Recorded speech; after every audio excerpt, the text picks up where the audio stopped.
When Taina talks about her job, her work, she mentions considering individuals in the context of power dynamics.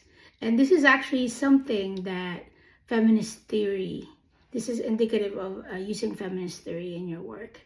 And like I've said, she is an intersectional feminist. Being able to bring that to my work, what that looks like is having an analysis of power and privilege. And so when I'm working with clients, whether one-on-one or facilitating a workshop, I'm always aware or try to be cognizant of who in the room has power and who doesn't have power, and how does that affect the dynamic of what's happening. So if it's a challenge, if it's just us being in the room to talk about how to navigate change as an organization, how does it affect people's perceptions on navigating change and what they expect of other people based on their positionality, based on how much power they feel they have or they don't feel that they have, or how much privilege other people perceive them to have versus how much privilege they actually think that they have. I have two takeaway messages for today.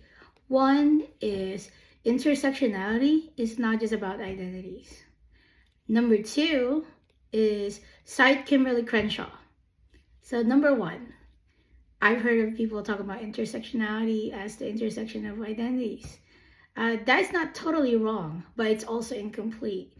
So if you want to talk about intersectionality, if you want to use this analysis, this analytical framework, you have to consider not just the identities of an individual, but actually the way that those multiple identities are interacting, how they're overlapping, how they're intersecting for that individual in a way that creates a unique experience and context, creating this unique way of how they experience oppression, and also power and privilege.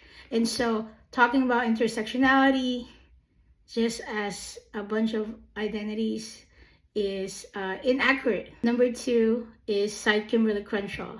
Kimberle Crenshaw is a Black feminist and critical race scholar. And in 1989, she wrote a law review introducing the term intersectionality. So really, if you're in any field that has now used this term for your analysis, you should really cite Kimberle Crenshaw because she originated this term.